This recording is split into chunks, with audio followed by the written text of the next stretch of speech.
Bismillahirrahmanirrahim. Assalamualaikum warahmatullahi wabarakatuh. Selamat malam semua. Waalaikumsalam. Okey. Jadi ini adalah kelas ulang kaji Bitara Nasional yang pertama, anjuran JPTE Kebangsaan, dan kami tetapkan kelas pertama adalah kelas Bahasa Melayu dengan kod 910 Palang 1. Okey. Jadi insyaAllah selepas ni akan ada beberapa lagi kelas Bitara Nasional yang melibatkan subjek-subjek terpilih. Kita ada cuti sekolah selama 3 minggu. Jadi setiap minggu tu 4 hari dalam seminggu kita akan adakan kelas Bitara Nasional pada hari Selasa, hari Khamis, hari Sabtu dan juga hari Ahad. Jadi bila dikira-kira ada 12 subjek yang boleh cover masa cuti sekolah ni. Okay, korang boleh rujuk jadual yang ada dekat laman rasmi JPTE Kebangsaan lah untuk subjek-subjek tersebut. Jadi malam ni tanpa melengahkan masa lagi, saya Alif Ardian, Exco Akademik Kebangsaan, JPTE Kebangsaan akan membawakan slot Bahasa Melayu. Jadi dalam Bahasa Melayu ni kita sedia maklum ada 3 topik sebenarnya, ada 3 bab. Bab yang pertama, bab yang orang pening sangat, banyak sangat nak kena hafal, fonetik. Okay, fonetik, dan satu lagi fonologi. Okay, dan bab yang ketiga ni adalah bab pemahaman, bahagian C yang kita jawab dalam kertas periksa tu lah. Dan malam ni kami berdua, saya dan Fauzan, tak bercadang untuk cover bab ketiga, iaitu pemahaman. Kami nak cover fonetik dan fonologi saja.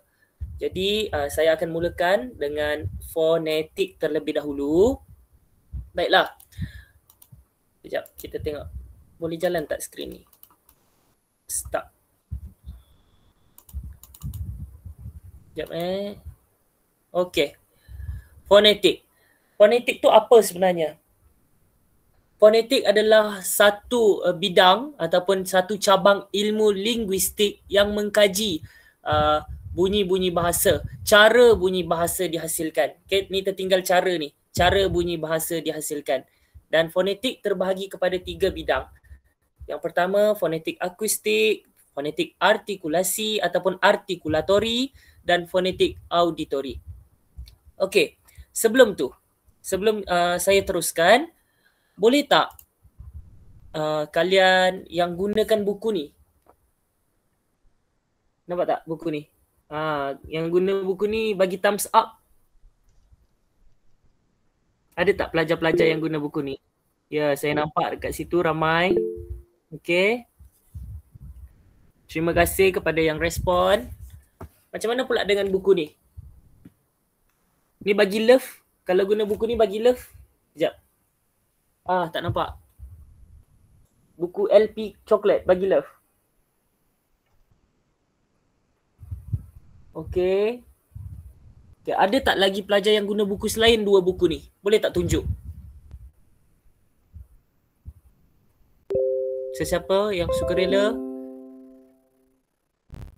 Ya, One Read ada angkat tangan ni. Nur Ishira ke? Aina? Nak kongsi dengan kita semua buku apa kalian pakai? Okay. Nampaknya Nabil pakai buku Ilmu Bakti. Buku LP. Fauzan pakai buku LP. Okay, sebenarnya buku apa pun buku rujukan, kita akan berbalik semula kepada sukatan pelajaran. Sukatan pelajaran boleh didapati di laman FPM, laman rasmi dia, boleh buka. Dekat sukatan pelajaran tu sebenarnya 3 kajian ni tak ada pun dalam sukatan pelajaran. Betul ya Fauzan? Ya, betul-betul. Okey, jadi bila benda ni tak ada dalam sukatan pelajaran, kita tak perlu nak titik, nak beratkan sangat, nak hafal sangat, tak perlu perkara ni. Cukup tahu sebagai ilmu sahaja. Okey? Kemudian apa lagi yang kita kena tahu dalam fonetik ni? Fonetik ni macam saya cakap tadi lah, dia mengkaji cara bunyi bahasa itu dihasilkan. Jadi cara bunyi bahasa ni melibatkan apa? Melibatkan alat pertuturan, melibatkan daerah artikulasi, melibatkan caralah macam mana bunyi kita tu. Lidah ke yang terlibat, bibir, tu semua kita akan tengok lagi mendalam lepas ni. Dan sebelum kita tengok perkara-perkara tu, kita kena tahu dulu konsep, maksud istilah-istilah yang ada dalam fonetik. Yang pertama, font. Okay? Font adalah unit terkecil ataupun unit asas dalam fonetik, dalam bunyi. Okay? Unit yang paling kecil. Kena ingat tu, font adalah yang paling kecil atau yang paling asas lah, paling simple. Sebelum ada yang lain, kena ada font dulu. Baru boleh wujudnya huruf. Huruf adalah lambang yang diberikan kepada bunyi bahasa ataupun lambang yang diberikan kepada font. Okay. Dalam huruf yang kita gunakan di Malaysia, kita di Malaysia gunakan abjad Romawi. Di Romawi ada 26 huruf. Okay. 26 A, B, C sampai Z yang kita belajar dekat tadika dulu. Okay. Dan digraf. Digraf tu pun tergolong dalam huruf. Okay. Digraf pun tergolong dalam huruf. Walaupun dia tak ada dalam abjad Romawi. Okay. Seterusnya, kita pergi kepada istilah ni. Saya yakin dan pasti ramai kawan-kawan di sekolah-sekolah, di pusat-pusat tingkatan 6 keliru nak gunakan transkripsi fonemik atau transkripsi fonetik. Okay. Bagi saya bezakan mudah saja. Okay. Kalau nak guna transkripsi fonetik, kita kena ada penyukuan suku kata. Itu yang pertama, penyukuan suku kata. Pisahkan dia ikut suku kata. Macam perkataan, tengok contoh perkataan tu. Buku. Okay. Buku ada 2 perkataan kan? Ada 2 suku kata, betul? Jadi, kena ada titik dekat tengah-tengah tu. Itu baru jadi transkripsi fonetik. Kalau transkripsi fonemik, dia adalah bentuk dalaman. Bentuk dalaman.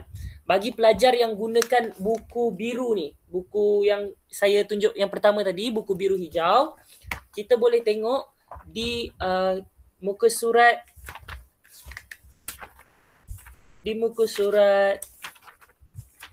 bermula muka surat 58. Kita ada 3 bentuk tulisan. Pertama, bentuk tulisan biasa yang macam kita tulis nak buat ayat. Yang kedua, bentuk dalaman. Bentuk dalaman ni kita gunakan transkripsi fonemik. Okay, kita tak pecahkan lagi suku kata tersebut. Kita kekalkan bentuk asal dia, cuma kita masukkan ke dalam transkripsi fonemik ni lah. Okay. Kemudian barulah ada transkripsi fonetik, bentuk fonetik yang dibahagikan pada suku kata. Yang ni saya rasa jelas, ni sangat mudah. Okay. Ni samalah yang macam saya terangkan tadi, fonemik dan fonetik. Perbezaan dia. Okay. Fonemik adalah fonem yang abstrak. Okay. Fonetik pula bunyi sebenar dia. Okay. Fonemik adalah analisis makna, manakala fonetik analisis sebutan. Dalam fonetik, awak kena eja ikut sebutan macam mana awak eja. Yang ni kita akan belajar, kita akan ulang kaji lagi lebih mendalam waktu bab fonologi yang akan dibawakan Fauzan kejap lagi. Okay, saya bagi contoh sikit lah. Saya bagi trailer sikit. Okay, untuk fonetik, kalau kita sebut perkataan diftong. Diftong. Pantai. Okay, pantai. Diftong, semua sedia maklum kan, kalau diftong kena letak Y. A-Y, bukan A-I dalam transkripsi fonetik. Jadi, itulah, ikut bunyi. Macam mana awak bunyikan. Okay? Ataupun contoh perkataan lain yang ada, kita boleh ambil adalah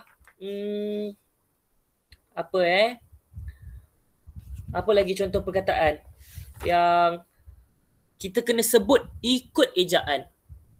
Taulan, kebanyakannya diftong lah. Boleh. Diftong, apa lagi? Banyak banyak perkataan yang ada penyisipan glotis. Okay. Apa itu penyisipan glotis? Nanti Fauzan yang akan terangkan. Penyisipan glotis, penyisipan geluncuran, okay?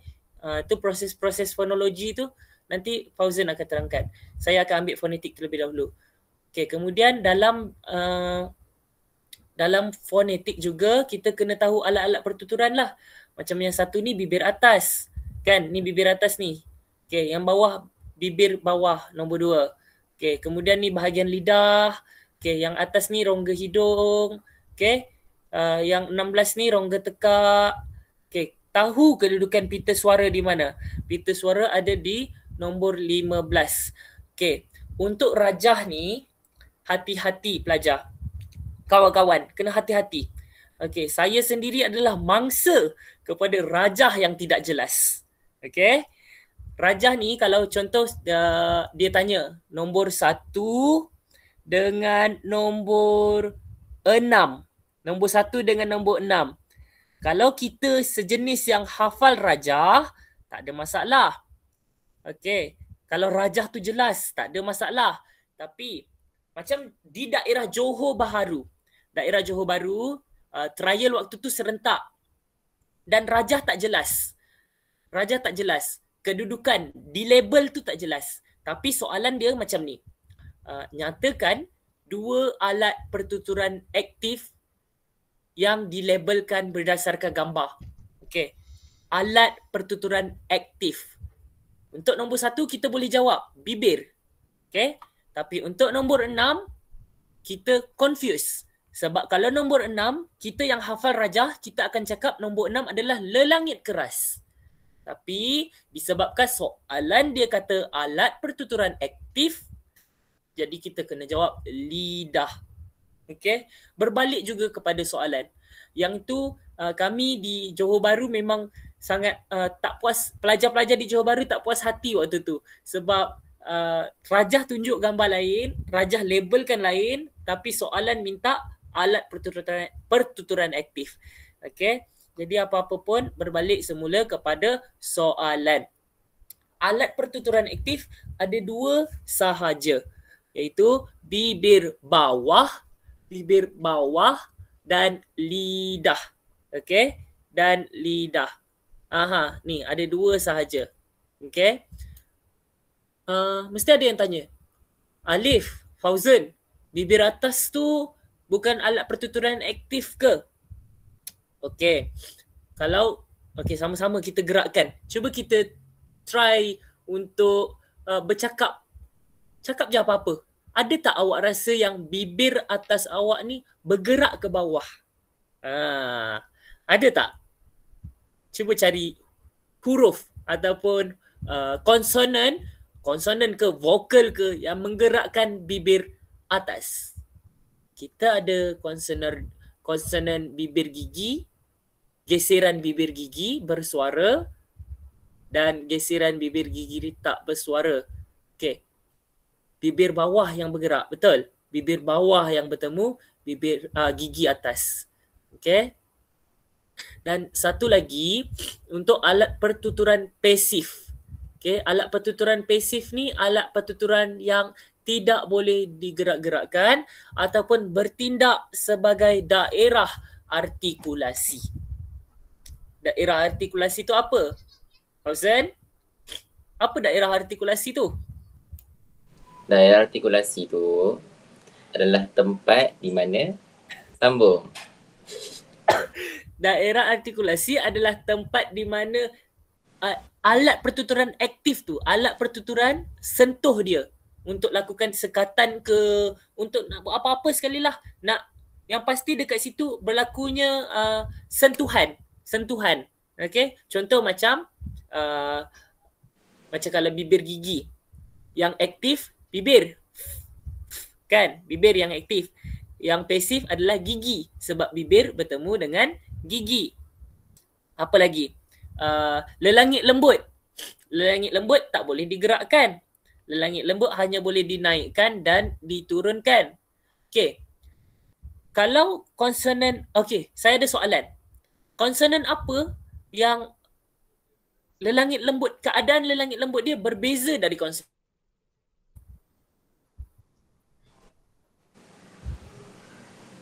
Ada yang typing ke? Saya tak nampak kalau typing. Try jawab dekat dalam chat. Ya, betul Aisyah. Nasal, konsonan nasal. Sengawan. Tengawan. Ya, betul. Ya, betul.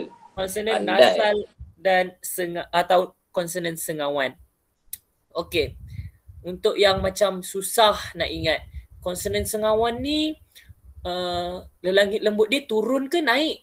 Okey, saya bagi analogi Analogi dia macam ni.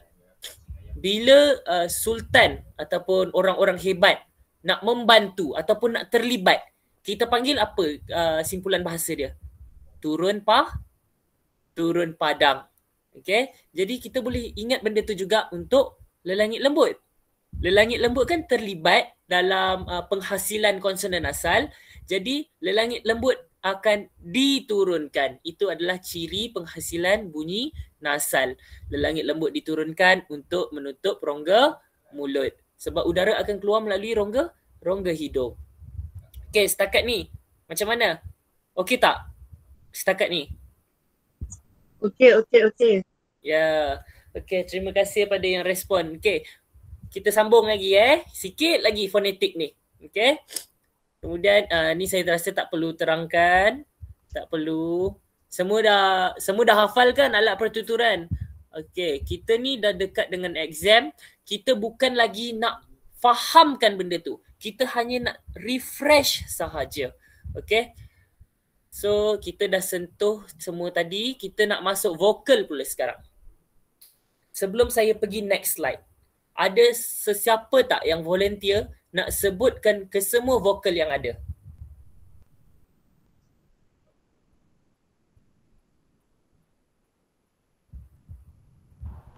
Ataupun Fauzan boleh pilih?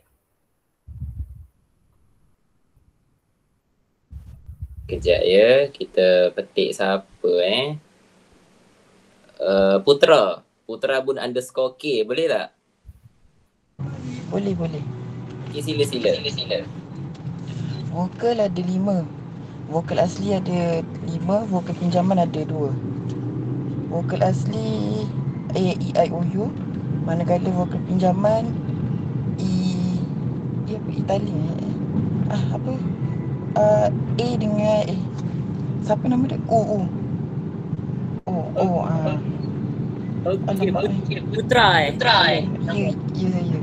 Okey, Putra, terima kasih. Jawapan Putra hampir betul. Okey. Kalau vokal kita belajar masa tadika dulu, betul kita belajar 5 vokal asli. Tapi dalam STPM, vokal asli kita ada 6. Okey, vokal asli ada 6. Sebab apa ada 6 alif? Sebab vokal asli untuk E. Okey, huruf E tu dia ada 2, dia ada kembar. Okey, bukan dalam sinetron je ada kembar. Rupanya vokal pun ada kembar. Okey? E pepet dan E taling. E pepet adalah vokal tengah. Vokal tengah ataupun dalam transkripsi fonetik dia E yang terbalik. Okey? Itu E pepet. Ingat, kalau E pepet emak, bunyi dia emak. Okey? Kalau E taling, bunyi dia enak. Okey? Itu beza dia. Enak, emak. Macam mana nak biarkan kita, nak buat kita supaya tak tertukar E pepet dengan E taling? Itulah jawapan dia tadi. Ingat perkataan. Enak atau emak. Okay? E taling, E macam yang kita buat biasalah transkripsi fonetik dia. Okay. Untuk yang lain, betul lah yang Putra kata tadi. A, E, I, O, U. Cuma E tu ada 2. Ada kembar. Tiba ada kembar baru muncul masa kita umur 18 kan? Okay. Kemudian, vokal pinjaman betul ada 2 juga, iaitu vokal A dan vokal O. Dia macam over sikit sebab dia digunakan dalam dialek. Okey, dialek negeri-negeri macam contoh Negeri Sembilan, Sarawak, Kamek. Ada tak kawan-kawan Sarawak kat sini? Ada. Betul kan? Kamek ada kan perkataan Kamek? Betul. Kamek sayang kita. Betul. Ya, Kamek sayang kita. Okey, itu adalah contoh untuk vokal pinjaman. Tapi ingat dalam penulisan transkrip, okey tak apa, tu nanti saya tinggal untuk last. Saya tak nak spoil awal-awal. Okey, vokal, okey selesai. Vokal. Dalam vokal kita kaji yang paling penting bentuk bibir. Okay. Bentuk bibir. Lepas tu semua bunyi vokal bersuara. Dan kedudukan vokal tu tergantung. Vokal tu vokal depan ke, vokal tengah ke, vokal belakang. Kalau vokal depan, kedudukan lidah mestilah melibatkan bahagian depan lidah. Kalau vokal tengah melibatkan tengah lidah, vokal belakang melibatkan belakang lidah. Okay. Kadang-kadang kan keluar dekat soalan objektif. Dia bagi ciri, kemudian dia tanya, ni vokal apa? Ni vokal depan sempit ke? Vokal depan separuh sempit ke? Vokal belakang sempit ke? Vokal belakang separuh sempit. Okay, contoh saya nak minta seorang pelajar daripada Perak. Ada tak pelajar dari Perak? Boleh buka mic tak?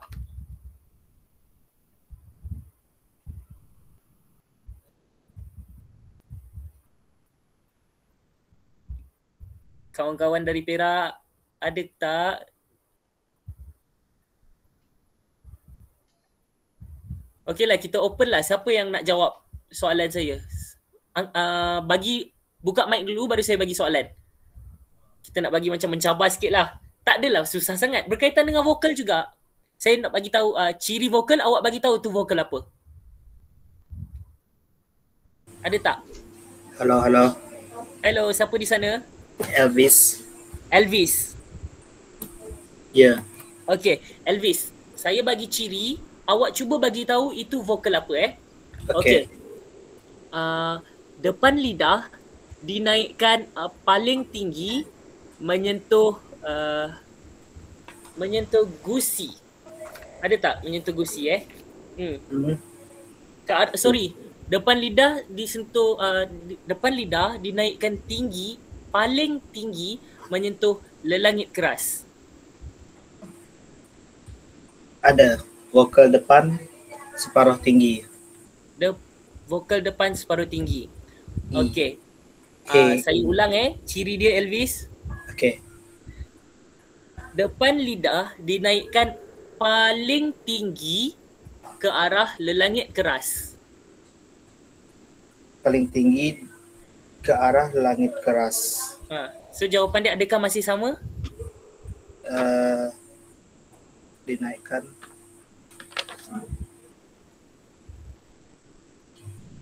Vokal belakang tinggi. U.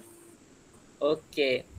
Dekat sini berlaku inilah yang pelajar kawan-kawan kita alami sebenarnya, Elvis. Yeah. Okey. Sebenarnya ada kata kunci dalam ciri tersebut. Pertama saya kata depan lidah.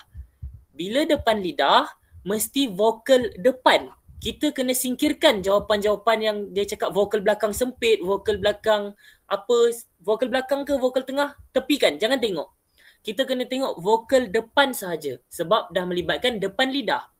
Itu ciri yang itu keyword yang pertama. Keyword yang kedua, dinaikkan paling tinggi. Paling tinggi adalah maknanya dia vokal tinggi ataupun vokal sempit. Okay.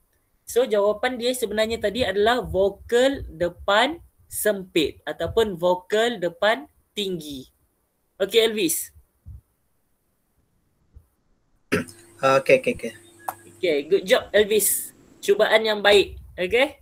Sebenarnya mungkin sebab saya tak visualkan dekat sini jadi Elvis kurang nampak. Okay. Tapi benda tu adalah kita kena tahulah bila cakap ciri dia, kedudukan lidah yang terlibat, lidah depan, maka vokal depan sahaja kemungkinan jawapan tersebut. Selain vokal depan, singkirkan. Jangan tengok. Terus potong kalau dekat kertas objektif tu. Okay. Bila dia cakap awak nampak je vokal depan, potong vokal belakang. Kalau awak nampak belakang lidah, awak potong vokal depan. Macam tu. Kalau jawab objektif, kita kena cari jawapan yang salah. Kalau saya cari jawapan yang salah, lepas tu saya potong. Jadi pilihan jawapan saya tu semakin sikit. Bila pilihan jawapan saya semakin sikit, maka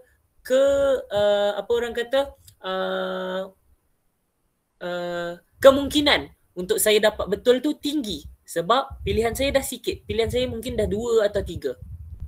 Okey, sekarang kita teruskan kepada keratan rentas lidah. Ni. Okey. Yang ni. Yang ni sebenarnya benda ni guru saya ada pergi bengkel dan guru saya kata benda ni tak penting. Okey, benda ni tak penting. Tapi kalian kena tengok betul-betul cukup tahu. Adalah lebih baik kalau hafal lah sebab benda ni adalah simple je. Bahagian depan ni yang macam kapal laut ni kan. Yang dekat hujung yang macam kalau cerita Titanic tu Jack dengan Rose berdiri tu. Ini adalah untuk bahagian depan lidah. Ni bahagian depan lidah. Yang belakang adalah bahagian belakang lidah. Dan yang tengah, bahagian tengah lidah. Jadi yang atas sekali sempit.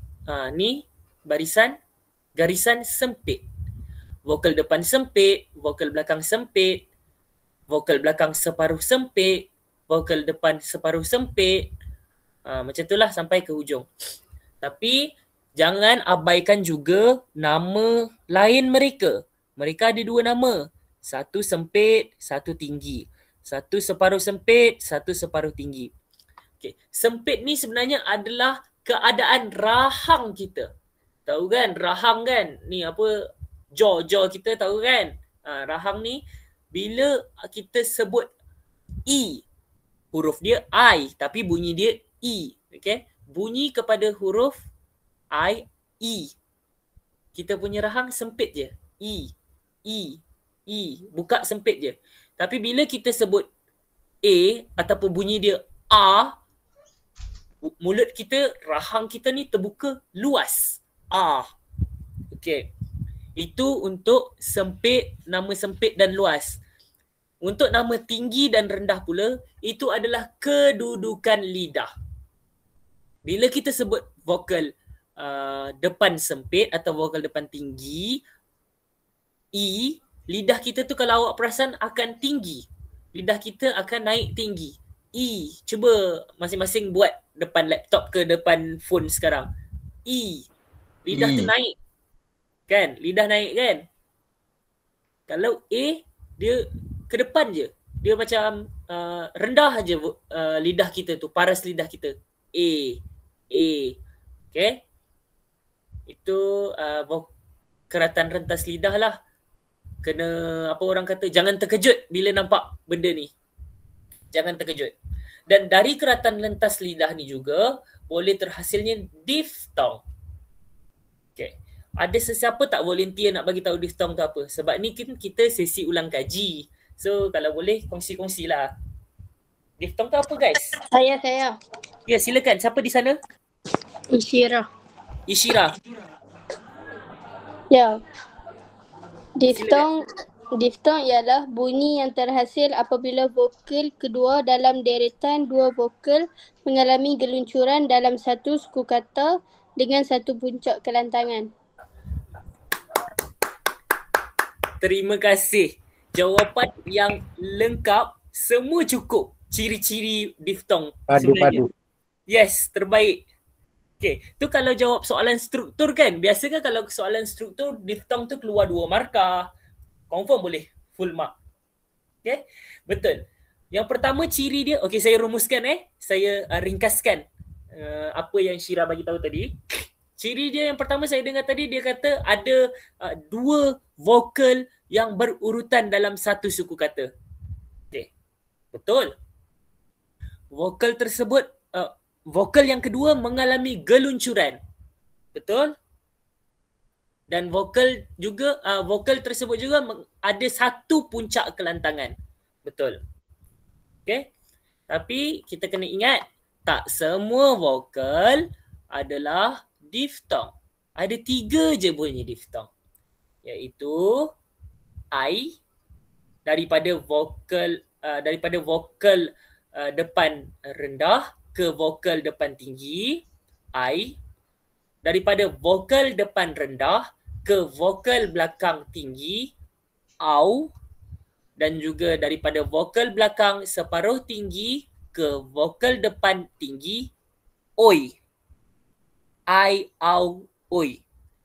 Memang bunyi kita gunakan vokal, tapi ingat kalau buat transkripsi fonetik dia jadi O, Y, A, W dan A, Y. Okay. Ni macam yang saya cakap tadi lah, ciri vokal semua bersuara. So bila semua bersuara, pita suara bergetar, tiada sekatan. Vokal tak ada berlaku sekatan. Dia tak ada daerah. Untuk vokal tiada titik artikulasi. Okay. Dan semua vokal lantang. Okay, ni yang macam kawan kita cakap tadi, jenis vokal yang asli ada 6, yang pinjaman ada 2. Dalam sistem ejaan baharu bahasa Melayu, bunyi vokal hadapan separuh tinggi atau sempit, I taling, dan vokal tengah, I pepet. Tengok contoh dia punya simbol. I pepet dan I taling lain kan? Dilambangkan dengan huruf yang sama, iaitu I. Jadi I ni sebenarnya ada 2 bunyi. I pepet dan I taling. Enak dan emak. Kemudian kita ada vokal depan separuh tinggi atau sempit disebut I. Ni macam saya cakap tadi lah. So ni basically saya dah cover. Yang ni perincian je. Sama macam saya cakap tadi, cuma ni dalam bentuk jadual. Sesiapa nak screenshot boleh screenshot. Okay. SS1, SS2, SS3. Saya teruskan. Baik, ini pun sama. Perkara yang sama. Ni ciri dia tadilah. Kalau cakap belakang lidah, mesti vokal belakang. Okey. Boleh tak kita nak satu wakil daripada Melaka?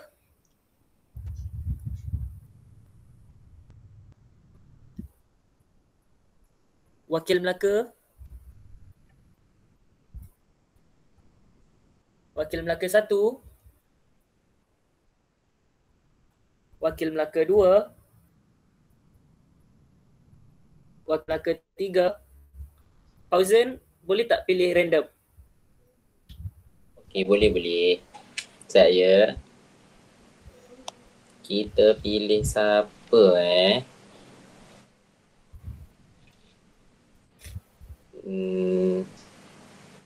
apa ni? Mac Flavian boleh? Mac Flavian. Boleh. Nice. Okay, Flavian. Berdasarkan ciri yang awak nampak ni, dia vokal belakang yang mana? Kita ada 4 vokal belakang, betul tak? Ke 4 ke 3? 3. Kita ada 3 vokal belakang. Ini berdasarkan pendapat saya lah. Sebab pernyataan pertama dia cakap belakang lidah dinaikkan paling tinggi. So ni sudah pasti vokal belakang tinggi iaitu U.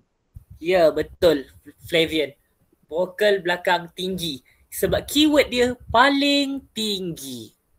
Okay. Soalan ni lah yang paling buat kita macam confused bila nak jawab.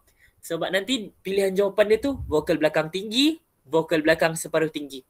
Kalau ciri dia bagi belakang lidah dinaikkan tinggi ke arah lelangit lembut, itu adalah separuh tinggi. Kalau nampak je perkataan paling ataupun perkataan tertinggi atau perkataan yang sewaktu dengannya, maka itu adalah vokal belakang sempit atau vokal belakang tinggi. Okay, so vokal kira korang dah terbaik lah. Saya yakin semua dah boleh kata vokal. Cuma sekarang kita akan masuk konsonan. Ada berapa konsonan asli? Deng. Ada tak pelajar SMK Skudai?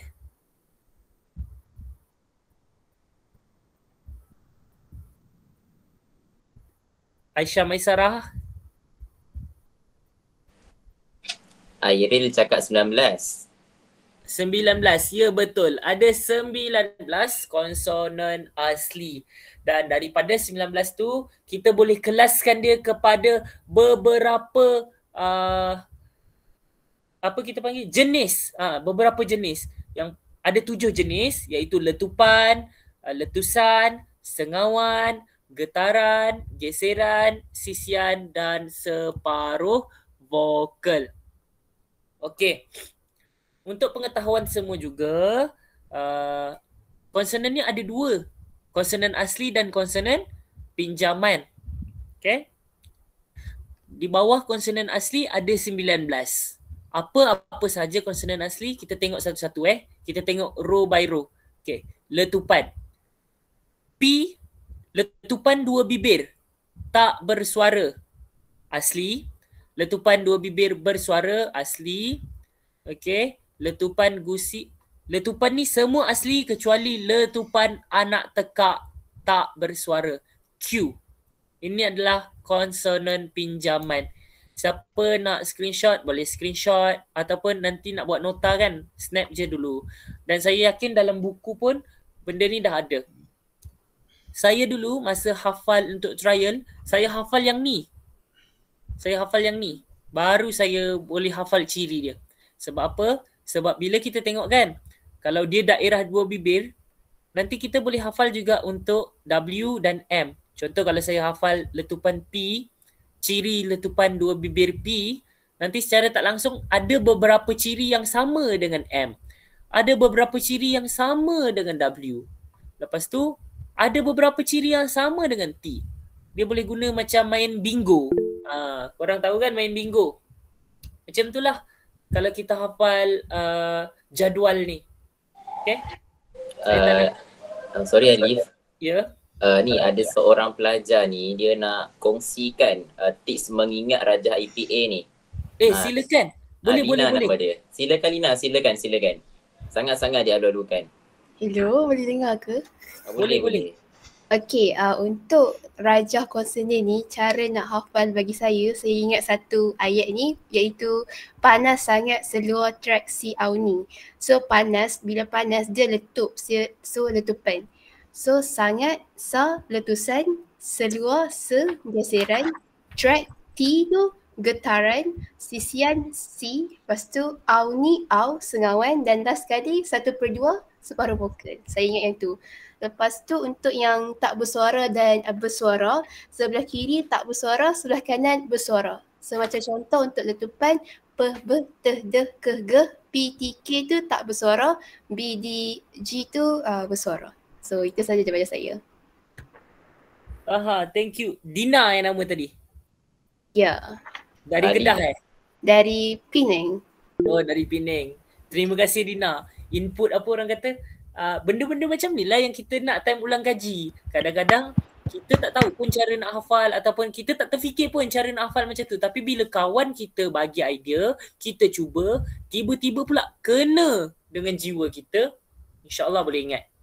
Okay, alang-alang tadi Dina dah share kan satu. Saya pun nak share lah satu letupan dengan letusan ni. Ciri simple yang kita boleh bezakan letupan atau letusan. Okay, kadang-kadang kawan-kawan dekat kelas saya, dia selalu confuse tau. Letupan ni udara keluar serta-merta ke udara keluar secara perlahan? Lepas tu untuk letusan pun sama. Mereka selalu tertukar letupan dengan letusan. Okay. Saya suka beranalogi. Saya ibaratkan benda ni sebagai gunung berapi. Okay. Kalau gunung berapi, dia meletup. Kalau gunung berapi tu meletup, banyak ke sikit? Banyak kan? Kalau meletup banyak. Maknanya udara tu serta-merta keluar.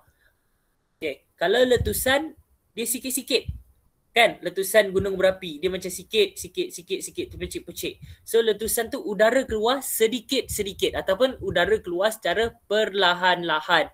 Melalui rongga mulut. Okay. Disebabkan kita ni silibus baru tau.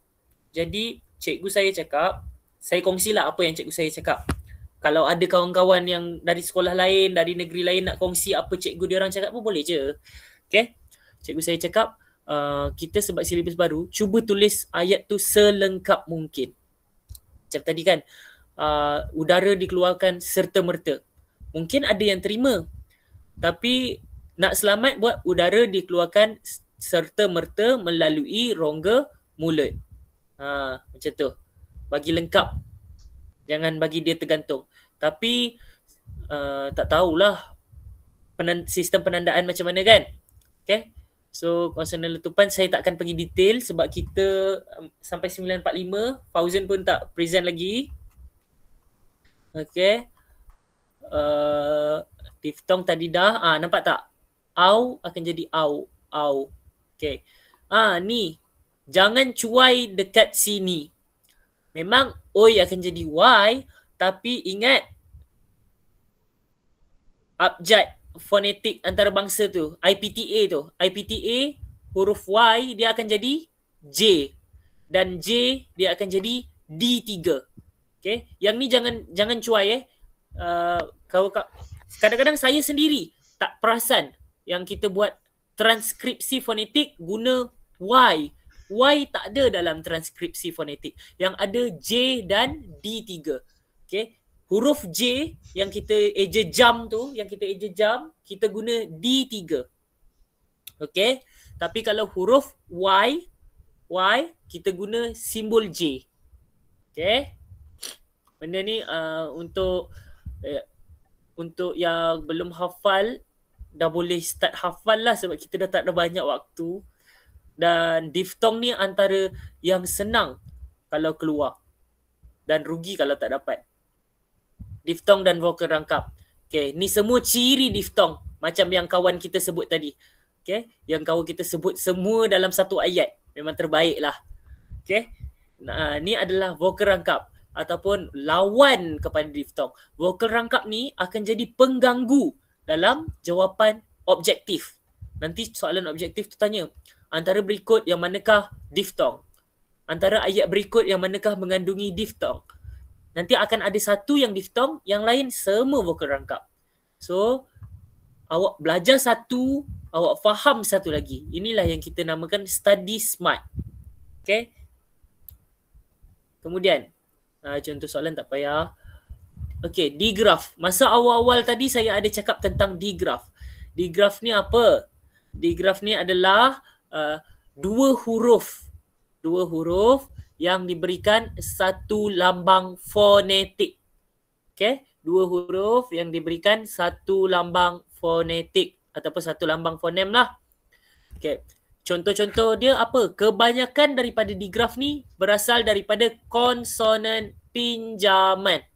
Dan konsonan pinjaman ada dua jenis, geseran dan letupan. Letupan satu je anak tekak tadi. Geseran banyak. Geseran bibir gigi, bersuara V, tak bersuara F. Okay. Lepas tu apa lagi? Geseran gigi, geseran gusi lelangit keras, geseran lelangit lembut, geseran glotis asli. Kan? Geseran glotis asli K terbalik tu kan? Sorry, tu letupan glotis. Geseran glotis ada tak? Geseran glotis ada. Geseran glotis ada. Okay? Dan kalau awak tengok ni contoh-contoh digraf, kebanyakannya adalah geseran pinjaman tu. Konsonan pinjaman. Yang bukan pinjaman dua ni je. Okay? NG dan NY, sengawan. Okay, untuk C, letusan C dan J. Konsonan letusan lelangit keras lembut, konsonan letusan lelangit keras bersuara dan tak bersuara, itu bukan digraf Itu dia satu huruf, dua lambang. Yang digraf ni dua huruf satu lambang. Jangan masukkan letusan lelangit keras tu dalam digraf. Okey, mereka bukan digraf. Mereka bukan digraf. Okey? Kemudian ni transkripsi fonetik sebutan baku. Dalam sebutan baku ada tiga yang kita kena tahu. Yang pertama, konsep sebutan baku. Yang kedua, kata dasar. Dan yang ketiga, kata terbitan. Kata dasar ni pula terbagi kepada tiga. Kalau kata dasar tu bahasa Melayu asli, macam mana kita nak transkripsikan dia? Okay? Kalau serapan bahasa Inggeris, macam mana nak transkripsikan dia? Serapan bahasa Arab, macam mana nak transkripsikan dia? Yang ni kita akan banyak lagi hurai dalam bidang fonologi. Dalam proses fonologi. Okay, saya sentuh sikit Fauzan sorry Proses fonologi ada tiga yang besar. Dan tiga ni ada anak mereka. Yang pembentukan, penyisipan dan pengguguran. Yang tu nanti Fauzan akan terangkan lebih lanjut. Okay? Dan kalau tak ada apa-apa, ni yang contoh kata dasar asli, kata asli. Boleh tengok sekali lalu. Ini adalah simbol C. Letusan lelangit keras. Letusan lelangit keras ni bukan digraf. Okay? Bukan digraf. Ada lagi tak? Ni J. Ini pun bukan digraf. mengejek ni, bukan di graf. Okey? Jangan termasukkan di graf. Okey. Okey, ni sedikit je lah peringatan untuk semua. Dalam transkripsi fonetik, jangan ada huruf besar, jangan ada huruf Y. Huruf Y ni kena ganti dengan simbol J. Okay? Lepas tu jangan guna A bulat. A bulat ni semua tahu kan, jangan guna. A bulat ni macam A kita buat biasa tu. Dalam transkripsi fonetik, buat A yang macam awak buat dekat WhatsApp tu. WhatsApp tu kan bila awak typing, A dia kan ada cangkuk kan dekat atas. Macam ada kepala, lepas tu ada perut besar, lepas tu ada kaki sikit. Buat yang tu. Jangan buat yang macam awak buat biasa. Okay? Dalam transkripsi fonetik kena A cangkuk. Kemudian jangan ada vokal pinjaman. Vokal pinjaman ni jangan ada. Okay? Vokal pinjaman ni hanya ada dalam transkripsi fonemik. Tadi awal-awal saya dah terang apa beza fonetik. Okay? Lepas tu nombor 5, jangan ada bentuk asal diftong. Tukar dia jadi I itu jadi aj. Au jadi AW, oi jadi oj. Okay? Jangan ada ombak atas konsonan.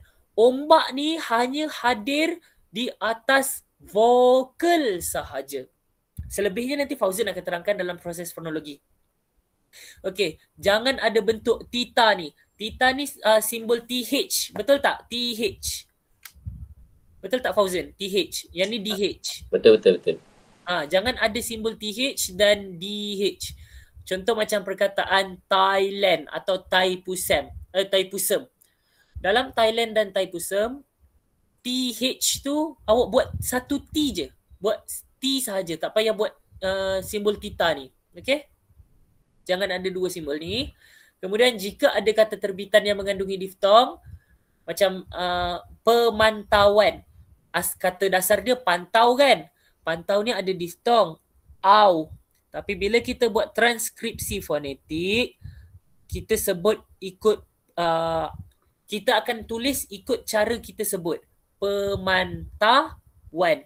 Pemantauan. Bukan pemantauan. Okay? Pemantauan. So, A.W.A.N. Pisahkan dia ikut suku kata. Jadi, tanpa melengahkan masa lagi, saya serahkan kepada saudara Fauzan sebab kita masa tinggal sikit. Okey, baik, terima kasih saudara Alif. Okey, settle untuk bahagian fonetik. Sekarang saya akan cover dekat bahagian fonologi. Sekejap ya. Bagi saya set up Ustaz.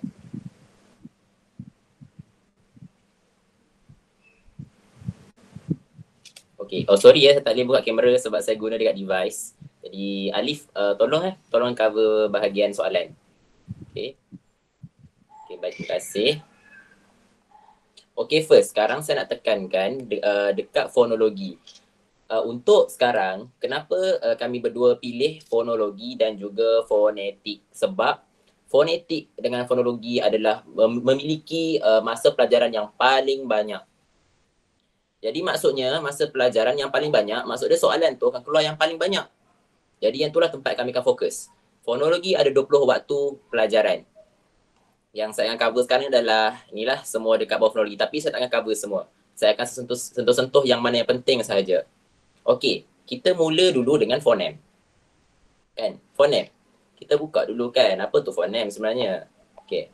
Fonem tu adalah unit bahasa terkecil yang membezakan makna. Kalau ada mungkin ada beberapa orang yang masih confused. Kan, yang masih tak berapa faham dengan fonem. Kita nak kata macam ni lah. Contoh, kalau untuk fonetik kan macam ni. Kita bagi perkataan apa? Api. Kan sorry. Api. Yang ni adalah bunyi. Yang ni adalah fonetik, which is adalah bunyi. Kalau kita dekat fonem, iaitu belajar fonologi, kan fonemik kan dia guna tanda yang ni, macam ni. Kita kaji simbol dia kan. Dan untuk fonem, yang ni, yang paling kecil. Iaitu yang ni. Yang ni yang paling kecil. Sebiji ni. Jadi dia akan ditandakan macam ni lah. Oh, yang ni untuk ni. Dia akan tandakan macam ni. Yang ini adalah fonem. Ya, A, B, I yang dapat membezakan makna. Kalau dalam konteks fonem, api, maksud dia api lah kan? Api, benda yang panas tu, api. Satu lagi, kita tukar I tu. Jadi apa? Api, kita tukarlah. Jadi apa? I yang ni, I adalah fonem. Kenapa? Sebab dia adalah unit bahasa terkecil dan dia boleh membezakan makna. Dia bezakan makna terus. Dan benda yang kita panggil kat depan ni, yang iaitu api dan apa, yang ni adalah pasangan minimal. Okey, jelas kat situ. Kita sambung pula dekat alofon. Alofon pun ada kaitan juga dengan fonem. Kalau fonem tu adalah unit bahasa kecil, iaitu adalah A ni, alofon pula dia adalah variasi ataupun kelainan bunyi bagi fonem yang tu. Maksudnya apa, Fauzan? Okey, contoh. Untuk fonem A, apa kelainan bunyi dia? Dia boleh bentuk macam ni. Oh, sorry. Dia boleh bentuk macam ni. Contoh ya, A yang macam ni. Ataupun A yang macam ni. Ataupun A yang macam ni. Okey. Jangan, ni tak jangan risau. Dia takkan tanya soalan grand-grand. Dia akan tanya konsep-konsep je. Tapi nak difahamkan, inilah fonem.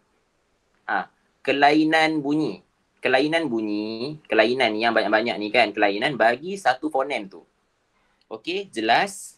Kita pergi kepada fonemik. Okey, macam yang Alif kata tadi, fonemik, dia fokus kepada penghuraian fonem dalam sistem bunyi bahasa. Yang ni tak boleh nak cakap apa sebab memang direct.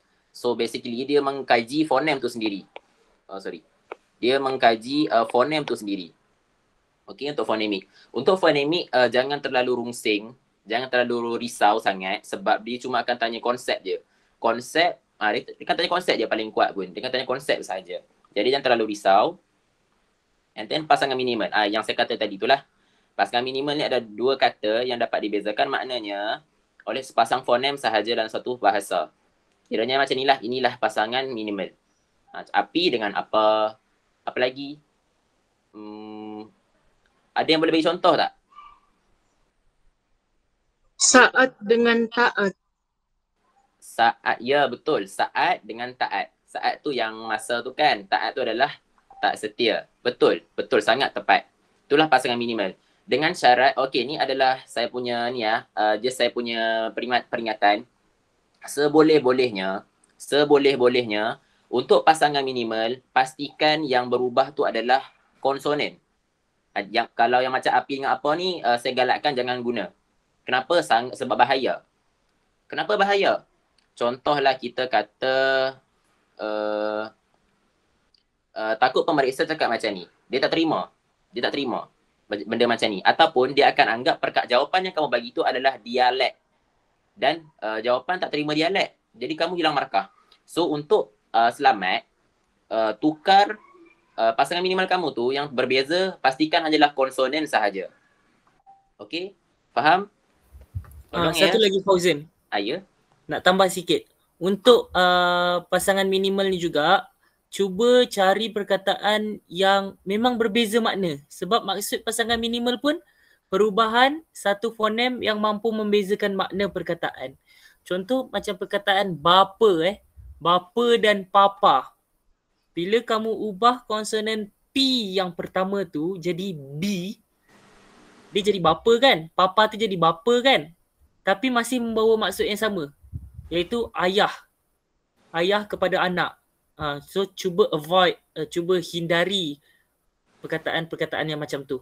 Perkataan yang ubah satu konsonan tapi makna tu masih sama. Okey? Okey, baik, terima kasih Alif. Terima kasih sentuh. Saya teringat. Okey, untuk yang tu dia jadi untuk papa dengan papa. Apa bapa dengan papa tadi? Saya tulis dekat sini dekat sini baris bebas ni sebab dia ada kaitan. Okey, kalau untuk bapa dan juga papa, maksud dia sama kan? Jadi dia ada dekat bawah ni Dekat bawah variasi bebas. Kita buka. Okey, variasi bebas tu apa? Okey, kelainan bunyi pada kedudukan yang sama. Maksudnya apa? Apa yang berbeza kat sini? B dengan P, iaitu dekat depan, tempat yang sama, dalam dua perkataan yang sama, dalam dua perkataan yang sama maknanya dalam satu bahasa. Maksudnya, dia nak kata macam fonem. Kalau fonem, sorry. Kalau pasukan minimal, dia kan berbeza makna. Okey. Kalau variasi bebas, dia maksud sama tapi dia punya ni berbeza. Contoh perkataan lain adalah agama dan ugama. Agama dan Gerutu ugama. dengan kerutu boleh? Ya. Gerutu dan kerutu pun boleh. Gersang, kersang. Gersang, kersang pun betul. Ya, banyak sangat. Gersang. Cuma ada satu yang saya nak kamu semua elakkan. Sekejap je. Perkataan apa tu ya? Sekejap ya. Saya tengok kat nota saya.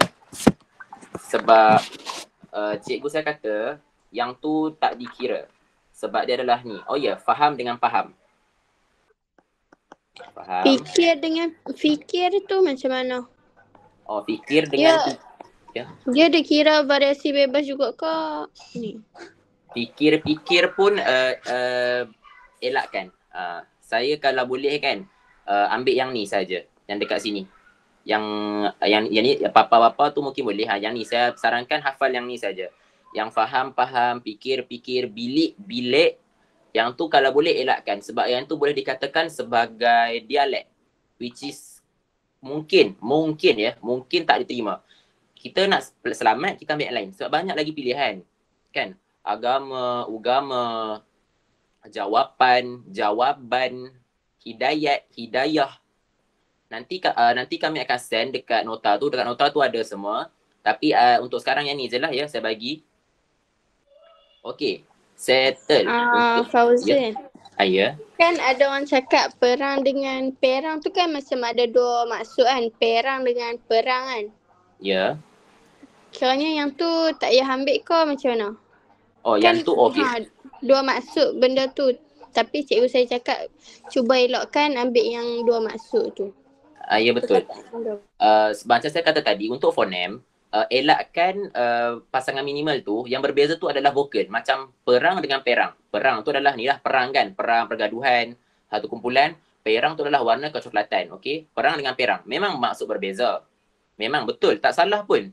Tu memang dikira sebagai satu fonem kan, sebagai pasangan minimal. Dia berbeza makna. Tapi tolong elakkan. Cuba elakkan. Sebab takut apa pemeriksa tak terima. Sebab kita kan silibus pertama. Jadi kita nak play safe sahaja. Jadi elakkan guna perkataan yang perang-perang dan perkataan lain yang berbeza dekat vokal sahaja.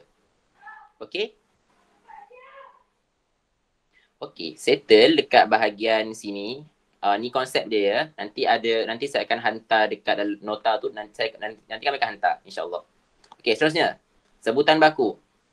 Okey, yang ni pun sebutan baku dia ada 10 waktu. Jadi soalan dia pun agak banyak, tapi jangan risau, dia just tanya direct sahaja. Yang ni pun saya akan pergi sekali lalu sahaja. Sebab dia ni pun soalan-soalan pun sangat-sangat simple. Selalunya dekat objektif selalunya. Okey. Untuk sebutan baku dia ada 3 aspek, iaitu sebutan huruf, sebutan kata dan juga intonasi. Okey, untuk sebutan huruf, setiap huruf dalam ejaan Rumi hendaklah dilafazkan dengan jelas menurut nilai bunyi bahasa yang dilambangkannya.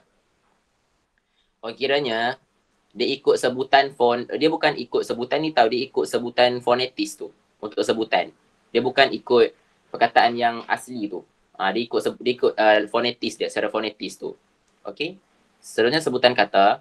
Sebutan kata hendaklah berdasarkan penyukuan kata dan bentuk kata atau kata terbitan. Yang ni pun tak ada masalah. Intonasi pun tak ada masalah. Kalau nak screenshot, boleh screenshot ya. Okey, 1, 2, 3. Okey. Settle untuk sebutan baku. Maaf ya, saya terpaksa pergi agak laju sebab masa mencemburui. Okey, seterusnya kita pergi dekat struktur suku kata. Yang ni pun sangat-sangat simple. Tapi banyak pelajar takut ya sebab ada yang tak faham. Pola tu apa? Struktur tu apa? Jangan risau, relax. Okey, apa beza pola? Sekejap ya. Apa beza pola dan struktur?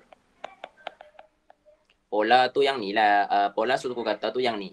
Yang K, KB, V, KB, KB, KBK, BK. Kalau struktur tu yang macam ni. Contoh KB plus KBK. Okey, faham? Ni tak penting pun, saya just bagi tahu je lah.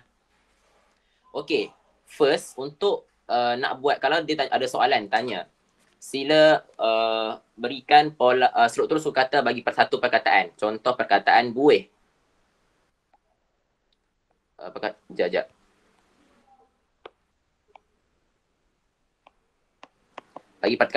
Bagi perkataan buih. Okey, first step yang kamu mesti buat adalah tukarkan dia dulu. Ini adalah wajib ya. Setiap soalan yang ada suku kata ataupun struktur suku kata, tolong mulakan dengan transkripsi fonetik. Kenapa? Sebab kalau kamu jawab macam ni, maksud dia kamu ambil direct macam ni. KV plus VK. Salah. Yang jawapan betul dia adalah KV plus KVK. Kenapa pula? Datang mana K tu? Datang mana konsonan tu? Kita masih transkripsi dulu. Betul. Okay. Kawan kita ada jawab. Timotheus John ada kata ada penyisipan geluncuran separuh vokal, iaitu W.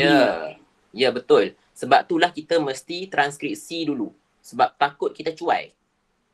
Takut kita cuai. Takut kita tersalah nampak. Macam perkataan ni. Kalau kita macam ambil mudah, kita terus jawab, kita sangat-sangat senang untuk salah. Jadi, kita first adalah transkripsi dulu. Okay? First benda kita mesti buat adalah tukar. Baru kita buat struktur. Okay? Baru kita buat macam ni. KV plus KVK. Baru betul. Jadi, kalau dekat soalan, selalunya dia akan tanya dekat soalan objektif dan struktur. Struktur rasa, selalunya dia akan tanya dekat struktur lah. First thing first yang kamu mesti buat adalah tukar dahulu. Okey? Dan yang benda-benda macam ni, yang ni ada kaitan dengan proses fonologi yang tak kalah pentingnya. Nanti saya akan cover. Okey? Nanti saya akan cover lebih lagi dekat proses fonologi. Okey? Sekarang kita pergi terus kepada proses fonologi dekat sini. Wah, sangat menakutkan. Banyaknya benda nak hafal. Jangan takut, sangat senang. Sangat senang.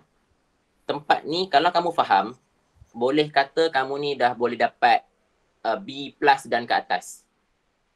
Okey, kita mula dulu. Untuk proses fonologi, dia ada 3. Kita panggil apa, ni bapak dia. Ni bapak dia, ni kakak-kakak dia, ni saudara apa anak-anak dia, ni cucu-cucu dia. Okey? First, kita mesti faham dulu apa tu proses fonologi. Proses fonologi adalah proses yang melibatkan kata Melayu jati. Kata Melayu jati kata Melayu asli sahaja. Nanti saya akan jelaskan lebih lanjut. Dan dekat sini kita juga akan belajar tentang syarat lingkungan. Dia kan kadang-kadang dekat soalan tanya, apakah syarat lingkungan bagi proses fonologi di atas? Nanti yang saya akan cover yang tu. First kita akan tengok nak tengok mana dulu? Nak tengok perubahan ke? Nak tengok penyisipan ataupun pengguguran dulu? Cuba tulis dekat chat. Okay, ada permintaan tak? Nanti saya bacakan kalau ada. Kalau tak ada, saya yang minta ni. Okay. Perubahan. Ramai nak perubahan ni. Ya, betul. Saya dah agak. Sebab kenapa? Sebab perubahan ni lah banyak orang gaduh. Kat sini banyak sangat orang gaduh kat sini. Tak apa, tak ada masalah. Senang saja. Okey. Untuk pertama kita dekat perubahan. Okey, perubahan kita ada 3, iaitu pembentukan hentian glotis, penyengawan dan juga asimilasi nasal. Yang ni lah masalah punca segala masalah kat sini. Tapi tak apa, kita pergi satu-satu dulu. Untuk pembentukan hentian glotis sangat-sangat simple. Fonem K berada di akhir suku kata. Simple. Dia sangat direct. Kan? Direct kan? Contoh perkataan. Bilik. Bilik kita terus tulis transkripsi ya untuk bilik. Dia terus tulis transkripsi dia. Macam ni. Bilik. Kan? Kenapa dia kata perubahan? Sebab yang berubah tu adalah yang ini. K biasa tu, kan? K tu berubah menjadi K glotis. Sebab ada pembentukan hentian glotis di sini. Kerana fonem K berada di akhir suku kata. Ingat highlight dekat sini. Akhir suku kata, bukan akhir perkataan. Okey, faham? Contoh perkataan yang K dia dekat tengah. Kek wa. Kek wa. Kek. Kek wa. Kek wa. Dia kenapa dia jadi K glotis sebab dia dekat akhir suku kata. Bukan dekat akhir perkataan. Mesti bezakan kat situ ya. Saya rasa yang untuk K glotis ni tiada masalah. Untuk semua orang, saya rasa semua orang faham. Dan saya lupa bagi tahu. K glotis, pembentukan K glotis ni hanya terhad kepada perkataan yang kata Melayu asli sahaja. Jadi kata serapan bahasa Inggeris, kata serapan bahasa Arab, contohnya macam syirik, kan, syirik, ataupun struktur dan sebagainya tu ada pakai K betul ya. Contohnya kalau struktur. Kalau untuk syirik adalah dia salah. Sekejap.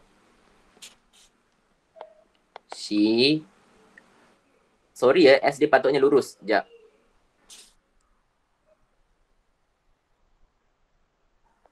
Macam ni. Syirik. Guna K biasa. Okey. Dia untuk pembentukan hentian glotis ni hanya untuk kata bahasa Melayu asli sahaja. Okey, faham? Seterusnya kita pergi ke penyengawan. Ni pun sangat-sangat simple. Fonem vokal didahului oleh bunyi nasal. Apa tu bunyi nasal? Alif, petik orang alif. Saya nak tahu apa tu bunyi nasal. Saya tak tahu. Saya nak Danish R. Danish. Cuba Danish. Saya tak tahu ni apa tu apa bunyi nasal. Boleh tak bagi tahu saya apa tu bunyi nasal?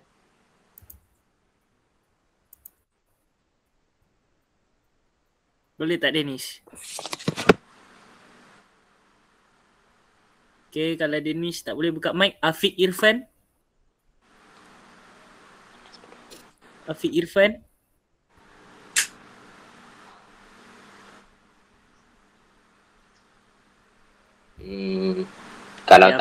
Kalau tak boleh Alif lah jawab.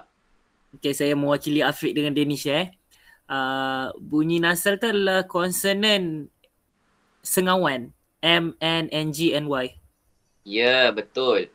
Untuk penyengawan dia adalah konsonan M, N. Saya guna dia punya ni bentuk fonetik dia N, Y, N, G. Yang bertemu dengan vokal. Apa-apa vokal pun plus dengan vokal. Contoh makan. Dia bukan sebut makan, dia makan. Dia bunyi sengau sikit kat situ. Contohnya lah kat sini. Makan. Okey, macam ni. Makan. Tanda ni orang panggil tanda diakritik ataupun ombak rindu, tanda ombak atau apa pun lah, ataupun tanda sengau. Sebutlah apa pun. Maksud dia benda ni yang berombak ni.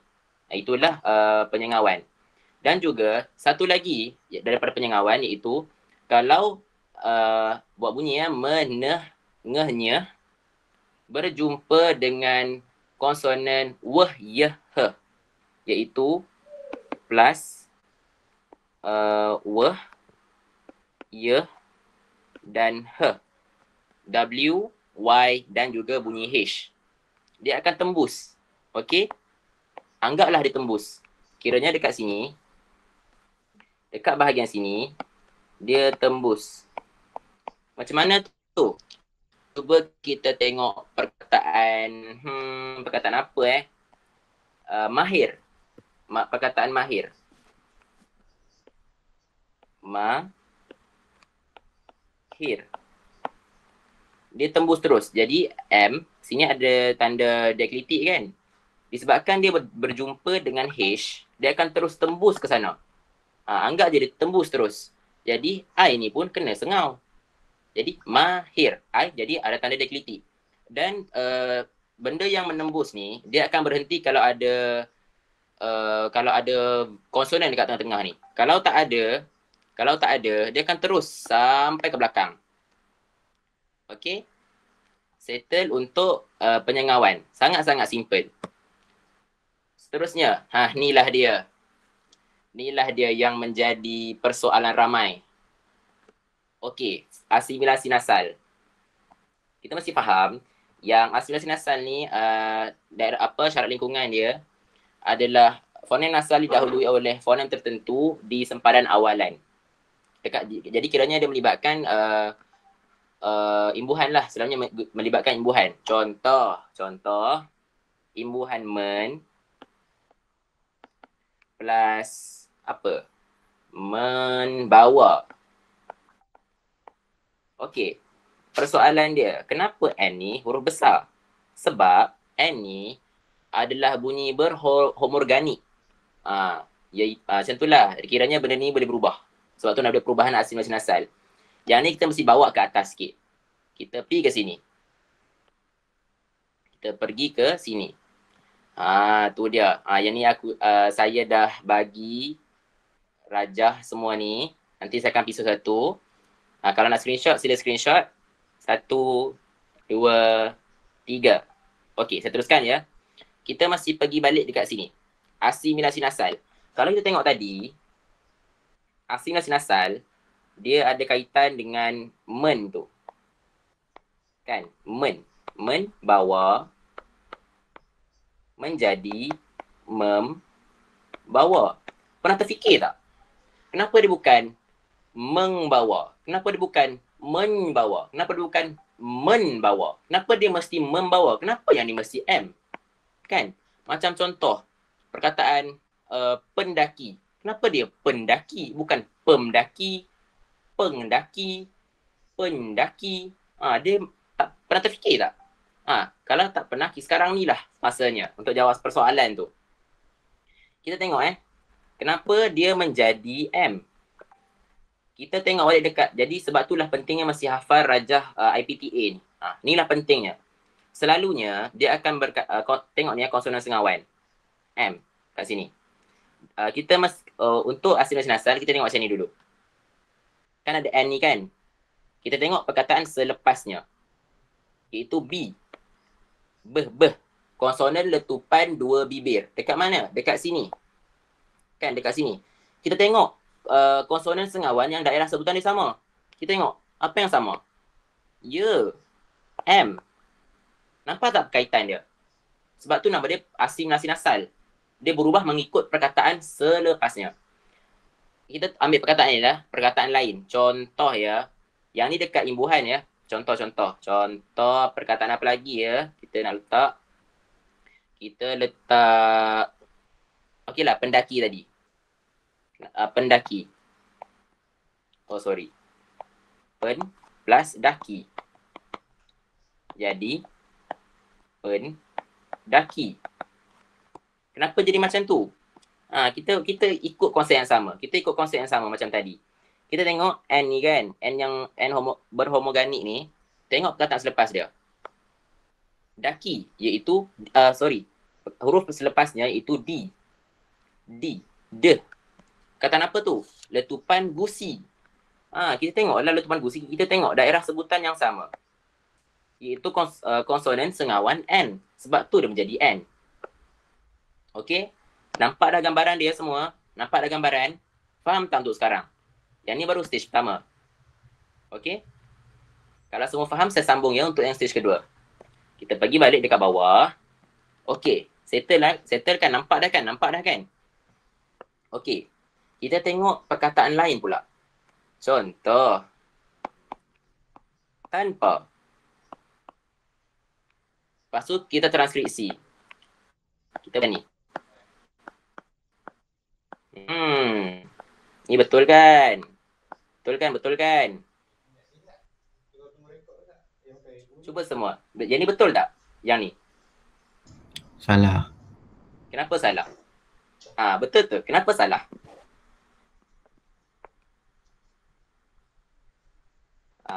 Dia salah sebab ni.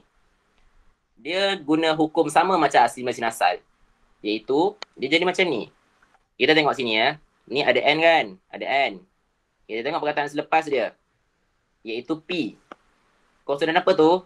Konsonan letupan dua bibir. Dan apa konsonan sengawan yang ada daerah sebutan sama dengan dia? M. Yes, betul. M. Jadi, yang betul dia adalah tanpa. Okey, tanpa. Begitu juga dengan perkataan banjir. Okey. Banjir. Dia bukan banjir. Dia bukan banjir. Pelik kan? Macam suruh macam tu. Banjir. Weh, kat sana banjir lah. Pelik kan? Jadi, kita tengok kat sini. Dia adalah J. Konsonan letupan di langit keras. Langit keras. Di mana konsonan sengawan yang ada daerah sebutan sama dengan konsonan J adalah NY. Ya, betul. Pandai semua. Banjir. Jadi, ni adalah jawapan yang tepat. J itu bukan DZ ke? Oh ya. Terima kasih. Saya terlupa. Terima kasih.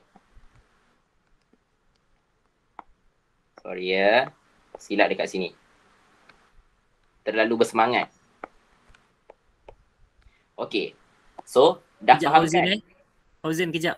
Ya. Cuba zoom sikit. Zoom sikit dekat banjir tu. Okey. Okey. Nampak tak A Fauzin? A Oh, Fauzin tu ya. salah. Oh, terima kasih. Ingat Ya. A guna A cangkuk macam yang dekat macam kat tampar tu. A cangkuk macam tu. Okey, baik. Terima kasih. Nampaklah kamu semua ni sangat fokus dan teliti ya. Okey, baik. Terima kasih. So, okey, faham kan dengan asimilasi nasal ni? Jadi, jangan terkecoh ya kalau ada perkataan macam pancung, benci, ranjang, lembik ataupun zing. Zing, perkataan zing ataupun bang. Zing. Selalunya, okey, kalau first time, percayalah kat saya. Percayalah, banyak orang jawab macam ni. Saya pun jawab macam ni. Zing. Betul kan? Sebutan dia zing. Tapi salah. Kenapa salah? Tengok balik asimilasi nasal. Yang ni, dia ni adalah konsonan konsonan langit lembut kan? Dia bukan ni. Dia bukan zinc and G. Dia macam ni. Zinc. Dia macam ni. Macam tu juga dengan bang. Perkataan bang.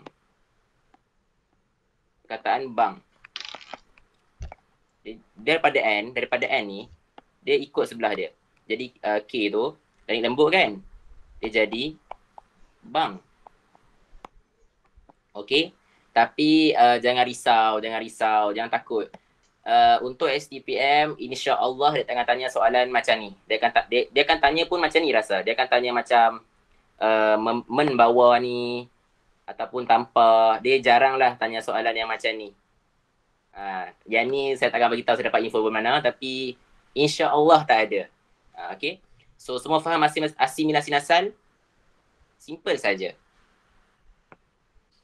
Okey, kita sambung dekat penyisipan. Pun tak rasa tiada masalah. Okey. Penyisipan, kita masih faham konsep penyisipan tu apa? Penyisipan daripada perkataan sisip. Kan, dari perkataan sisip. Kita sisipkan benda dekat tengah-tengah. Okey, kita tengok dekat geluncuran. Yang mana tadi ada orang confuse kan? Perkataan tadi tu. Ada orang confuse dengan geluncuran. Okey, geluncuran ni syarat lingkungannya adalah vokal tinggi diikuti oleh vokal lain dalam kata dasar dan di sepadan akhiran. Mudah dia. Kalau nak kat ni adalah cara cikgu saya ingat ya, cikgu Aida. Dia adalah ingat geluncur. You know, geluncur dekat pantai tu menggeluncur, naik tu. Surfing. Ingat macam ni je. I and you be surfing. Ingat. Jadi syarat pertama penyisipan geluncuran adalah ada I and U, which is adalah vokal tinggi. Kita tengok contoh perkataan. Larian. Kan, larian. Kita sisip dekat tengah-tengah sini. Dekat tengah I ni. Kenapa? Sebab ada I kan. Dan diikuti oleh vokal lain. Jadi dia transkripsi fonetik dia adalah la, ri, yan. Okey, kalau untuk konsonan I, dia akan jadi Y. Kalau konsonan U, dia akan menjadi W, iaitu W. Contoh perkataan lain untuk U, ada contoh perkataan tak? Muat. Muat. Dia masih dia ni adalah geluncuran. Kenapa? Sebab sini ada U, vokal tinggi dan diikuti oleh vokal lain. Jadi dia mesti tulis ada geluncuran. Muat. Okey? Simple. Okey, faham? Okey, ni direct saja. Okey, untuk glotis. Okey, glotis. Kalau penyampaian transkripsi dia macam mana? Penyampaian. Sekejap ya. Oh ya, betul, terima kasih dah mention. Saya lupa tentang yang ni. Penyampaian. Okey, kita tengok balik dekat sini. Penyampaian. Okey, yang ni adalah diftong kan? Dia daripada perkataan kata dasar sampai. Yang di mana sini adalah diftong. Kan? Pai. AI. Satu suku kata yang sama akan jadi diftong. Dia bukan macam ni. Kesalahan selalunya dia akan jadi macam ni. Sekejap ya.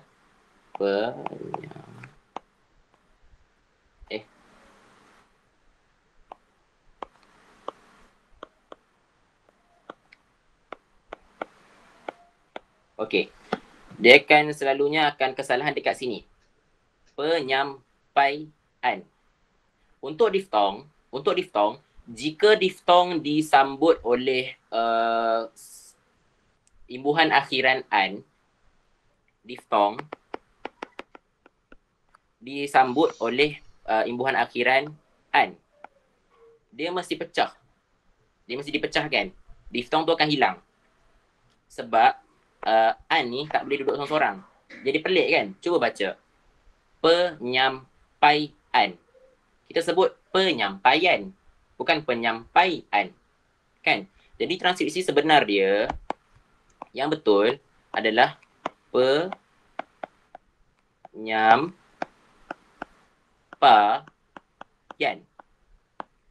Okey? Yang ni saya terlupa tadi. Nasib baik ada orang yang akan. Terima kasih ya yang tak ada tanya tadi. Ingat, kalau diftong disambut oleh imbuhan akhiran an, diftong tu hilang. Diftong tu dah dihilangkan daripada transkripsi fonetik. Dia akan dipisahkan dekat sini. Okey? Yang ni adalah special case lah.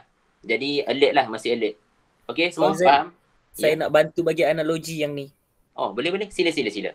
Okey, kalau macam saya memang suka analogi. Macam bayangkan benda tu. Okey. Macam ni kan kita terima imbuhan akhiran kan? Terima imbuhan akhiran ni ibaratkan orang ketiga dalam rumah diftong ni. Orang ketiga atau penyondol. So bila ada orang ketiga, pasangan tu akan terpisah. Pasangan tu akan bercerai. So diftong tu akan join orang ketiga tu. Macam itulah cerita dia. Analogi dia. Saya selalu buat analogi dalam kelas. So saya nak kongsi juga dengan kalian. Okay? Wah. Okey. Analogi yang sangat baik. Okey. Boleh pakai analogi Alif tadi untuk lebih senang ingat ya. Okey, semua faham untuk yang ni? Jangan buat kesalahan ya. Sebab ni adalah kesalahan kecil yang boleh menjejaskan hampir 3 ataupun 2 markah. 3-4 markah macam 2-3-4 markah macam tu. Kalau tersilap kat sini. Sangat rugi. Okey, seterusnya kita pergi ke glotis. Okey. Glotis dia ada 2. Satu dia hadir di sepadan awalan kata yang disambut oleh huruf vokal. Relax dulu, santai. Hadir di sepadan akhir kata yang disambut oleh vokal. Okey, cerita dia macam ni. Contoh, cerita dia lah. Contoh perkataan keadaan. Ni adalah perkataan biasa kan orang pakai. Keadaan. Dia mesti jadi macam ni.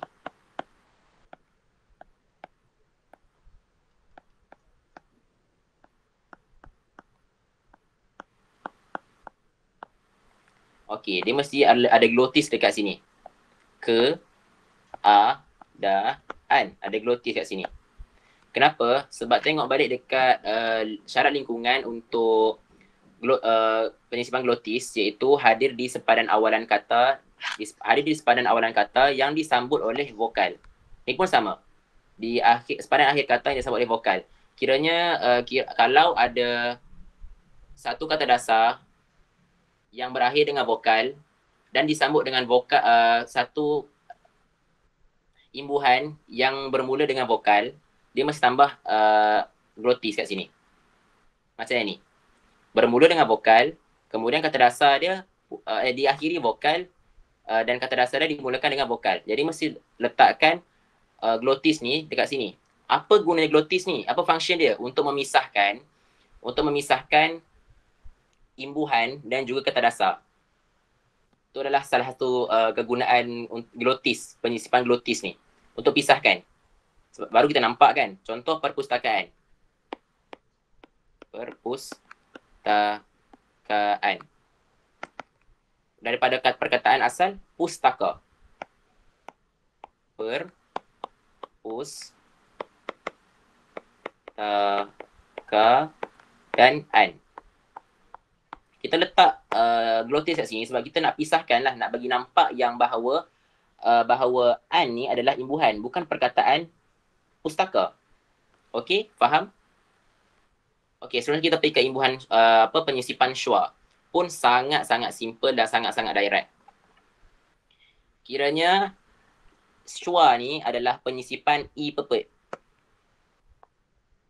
I pepet yang ni. Di sepadan awal kata yang disambut oleh satu suku kata. Kiranya contoh perkataan mengecat.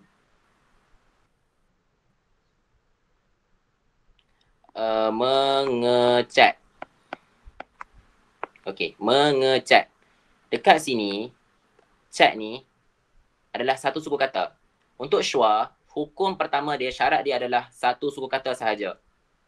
Kata dasar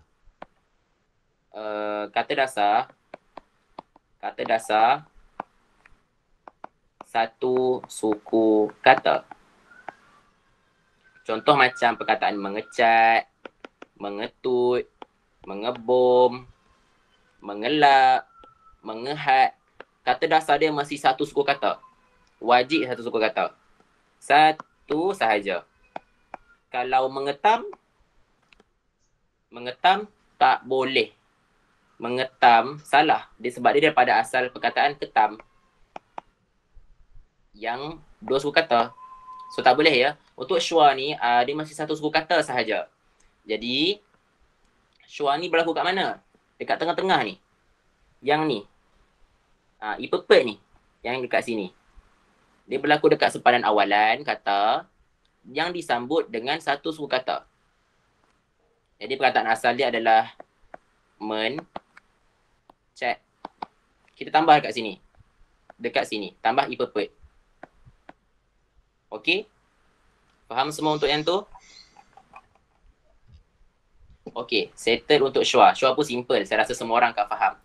Ini pun tak kalah simple. Pengguguran. Yang ni pun banyak orang gaduh. Okey. Pengguguran dia ada dua. Okey. Kita fokus dekat yang paling penting iaitu dekat dalam sukatan ya. Yang R. Fonem R yang diikuti oleh fonem R lain di sepadan awalan. Contohnya, perkataan. Okey. Ber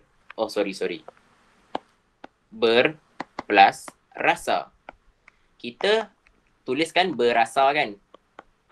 Bukan berasa. Perkataan dia, sebab tu kita menggugurkan sebab ada R daripada imbuhan ber. dan juga dapatkan terasa dia sendiri adalah R. Jadi kita mesti gugurkan salah satu. Jadi berasa. Begitu juga dengan berumah dan juga berakit. Okey?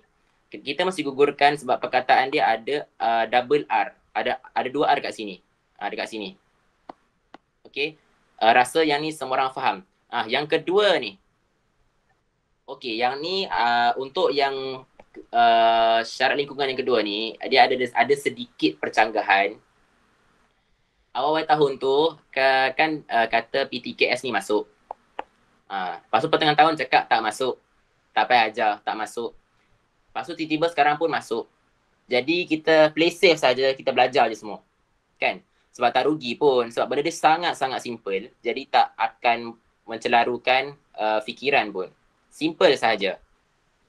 Okey, untuk yang kedua, konsonan tak bersuara PTKS, ni tak bersuara ya. Konsonan PTKS akan mengalami pengguguran apabila diawali oleh konsonan nasal. Ismanan awal. Contoh perkataan. Men tambah kaji. Ataupun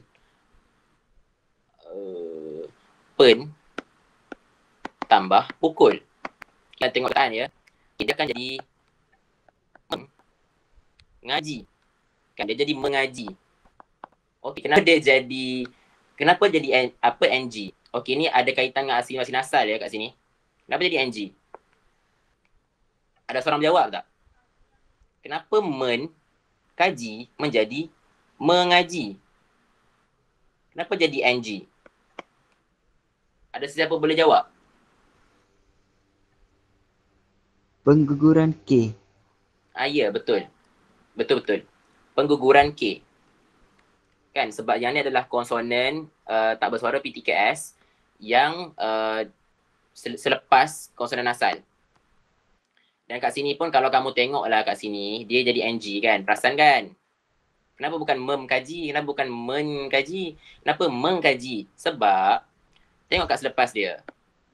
Konsonan K adalah konsonan di langit apa? Di langit lembut, langit lembut. Jadi konsonan langit lembut, apa konsonan sengawan yang ada daerah sebutan sama dengan K? NG. Jadi dia mesti tukar jadi NG. Tu sebab dia. Macam tu juga dengan pen dan pukul. Dia akan jadi mukul. Kan? Tapi Fauzan, ya. Kalau kita guna konsep yang sama dengan asimilasi, macam mana dengan S? Maksud S. Sekejap. Yang tu special. Sekejap ya. Kejap. Untuk S, contoh perkataan menyiram. Kan? Mensiram. Kan? Faham kan? Mensiram. Kita dekat mana? Mensiram. Kita dekat sini. Men plus siram. Kan? Of course lah. S ni akan gugur kan? Sebab dia pengguguran kan? Pengguguran PTKS. Dia kan, okay, kita tengok balik dekat sini. Confirm kamu semacam, kenapa dia S ni tak jadi N? Kenapa dia jadi NY? Bahasa mudah dia, untuk bahasa Melayu, jarang, untuk imbuhan dia, jarang kita punya lidah ni tak boleh nak tersekat. Kenapa tak tersekat? Maksudnya cuba kamu sebut.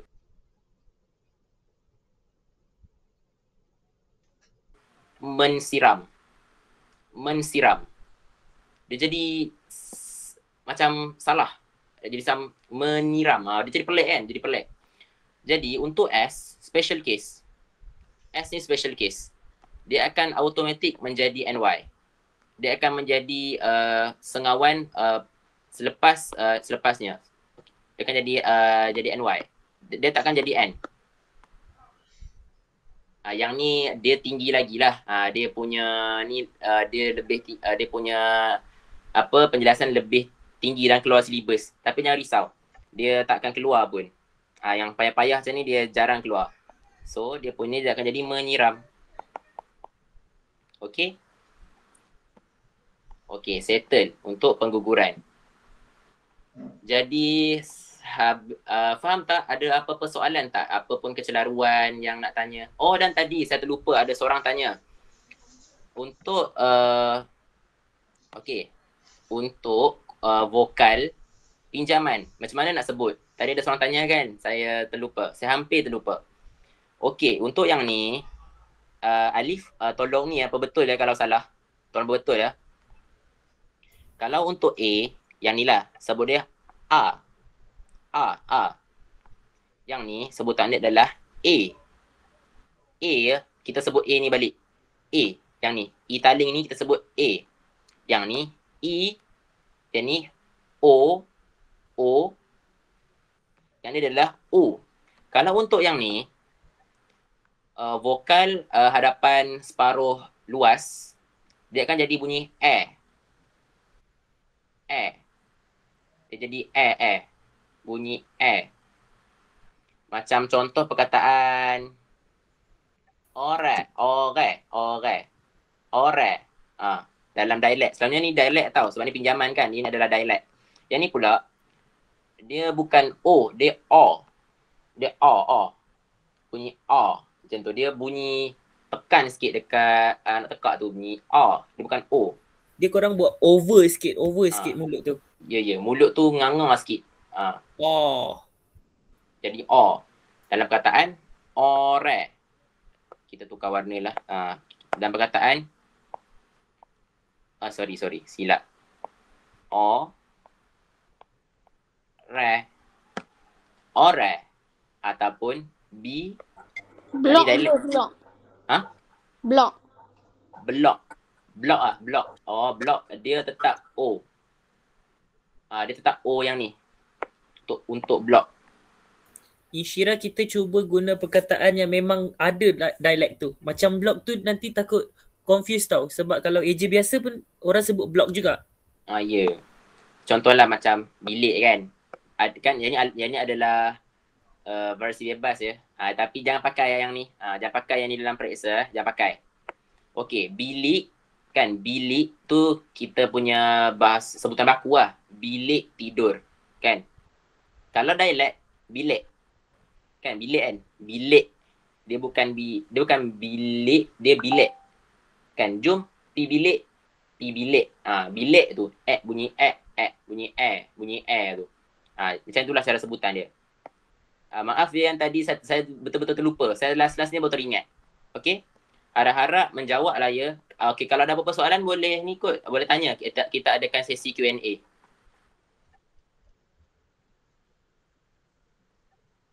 Okey, settle untuk saya punya part. Soalan dari Niswah mungkin. Okey. Soalan apa tu? Okey. Assalamualaikum. Minta maaf mencelah. Tak apa. Waalaikumsalam.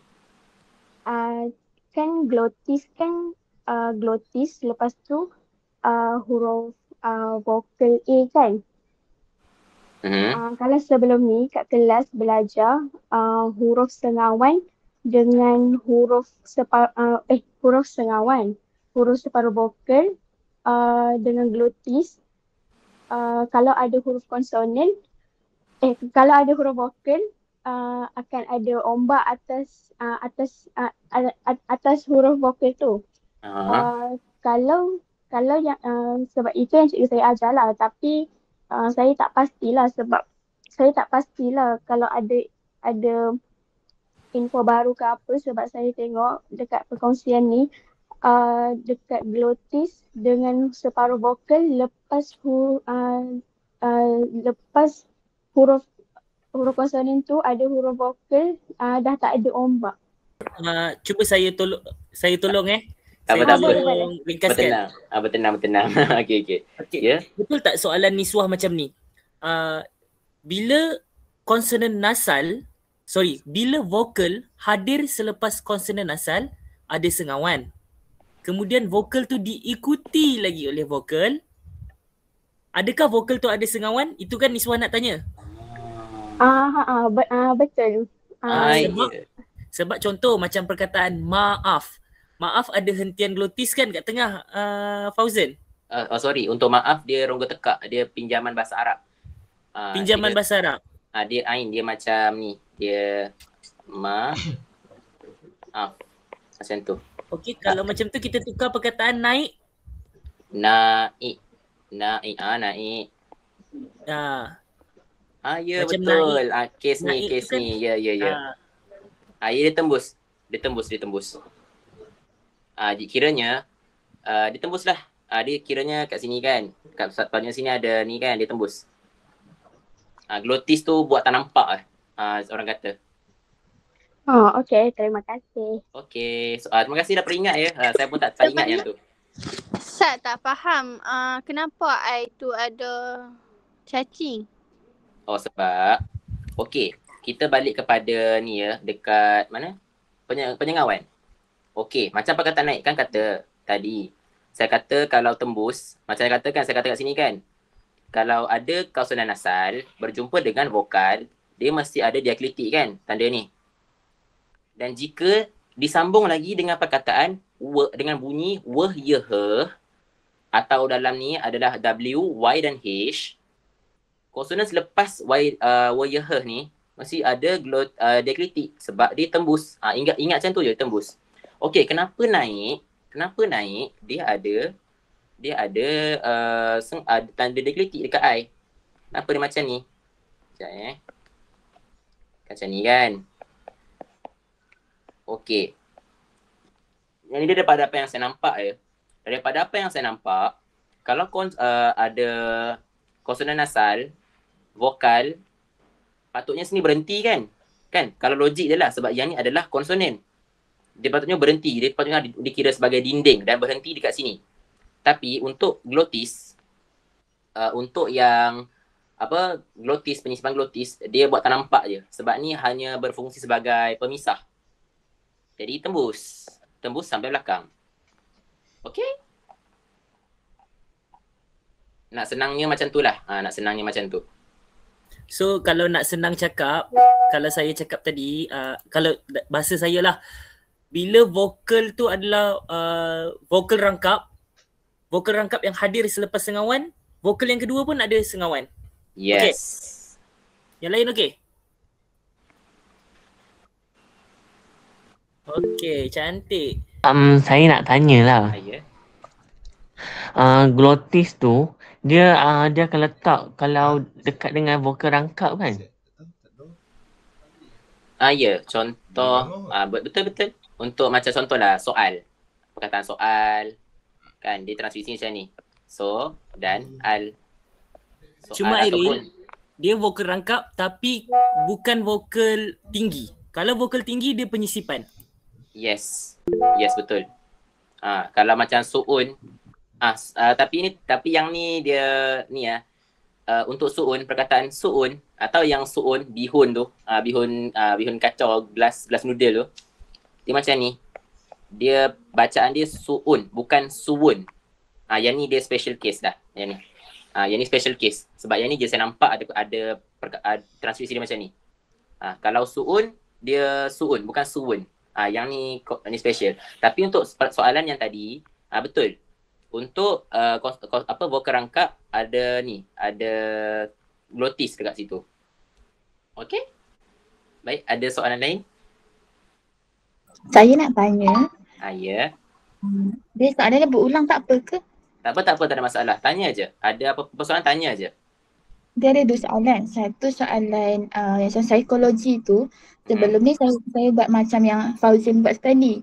Cuma cikgu cakap salah. Cuma bila tanya balik kenapa salah, cikgu macam was-was nak jelaskan. Tapi bila tanya, jadi ambil alternatif lain, tanya ChatGPT. ChatGPT cakap psikologi tu P tu kena buang sebab kita tak bunyikan sebutan P tu, betul ke? Satu lagi, apa beza tanda soal yang macam yang glotis tu dengan satu lagi tanda soal yang terbalik tu?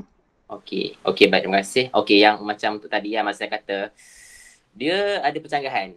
Yang untuk psikologi ni ada pencanggahan. Ada yang dia psikologi, ada yang psikologi. Tapi yang ni saya tak berani nak confirm lah jawapan. Saya tak berani kata saya punya adalah betul. Sebab yang ni pun adalah, yang benda ni adalah was-was. Saya pun was-was, Ali pun was-was. Jadi kalau nak lebih tepat, kamu rujuk kepada Kamus Dewan Bahasa. kamus dewan yang tebal tu, kamu pergi ke library terdekat, kamu cari kamus dewan bahasa yang terbaru, kamu cari perkataan psikologi. Kalau ada, yang itulah jawapan dia kat situ. Okey, untuk soalan yang kedua. Apa beza glotis yang macam ni, dan juga yang macam ni kan? Okey, perbezaan dia yang ni adalah K. Yang ni adalah alofon bagi K. Bagi ni kan K. K glotis ni bunyi dia, dia function dia untuk memisahkan masa tadilah. Dan dia akhir suka kata macam kakak kan. Kakak yang tu adalah K yang tu. Kalau untuk yang ni, dia ni ada bunyi K kan. Yang ni bunyi K. Yang ni rongga tekak bunyi bunyi ain. Kalau orang kata dalam bahasa, dalam Jawi, dia ain. Dia selalunya rongga tekak ni, dia selalunya ada dekat perkataan bahasa Arab. Macam taat. Kan kita buat transkripsi taat. Taat. Ataupun kaedah. Kaedah. Kaedah. Yang ni bunyi dia tu. Kaedah, taat, maaf, fi'il. Bunyi tu. Dekat rongga tekak. Okey? Yang tu beza dia. Menjawab soalan tak? Jadinya kalau saat kita guna yang tanda soalan terbalik tu juga ke? Ya. Kalau saat dia macam ni. Dia, lepas tu, sorry terkeluar. Minta maaf. Kita di sini balik. Okey, sorry Okey. Saat. Macam tu. Macam tu. Saat. Okey, menjawab soalan? Menjawab. Okey, terima kasih. Okey, terima kasih. Okey, ada apa-apa soalan lain?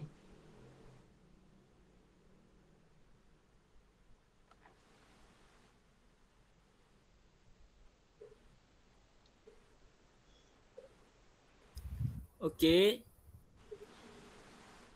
Jap, Alif, boleh tengok komen tak? Kejap. Komen macam tak ada apa-apa ni, kejap. Sebab kawan saya cakap Cikgu Suzy ada komen. Bos komen. Minta maaf cikgu kalau ada yang salah cikgu. Kalau ada salah tolong betul ya cikgu. Ada tak? Latest macam tak ada Cikgu Suzy komen. Pasal okey, Amira Natasha ada tanya satu soalan. Cara tulis pasangan minimal dan variasi bebas tu kena guna transkripsi fonemik ke? Transkripsi ya. Untuk sekarang cikgu saya pun yang ni pun ada 50-50.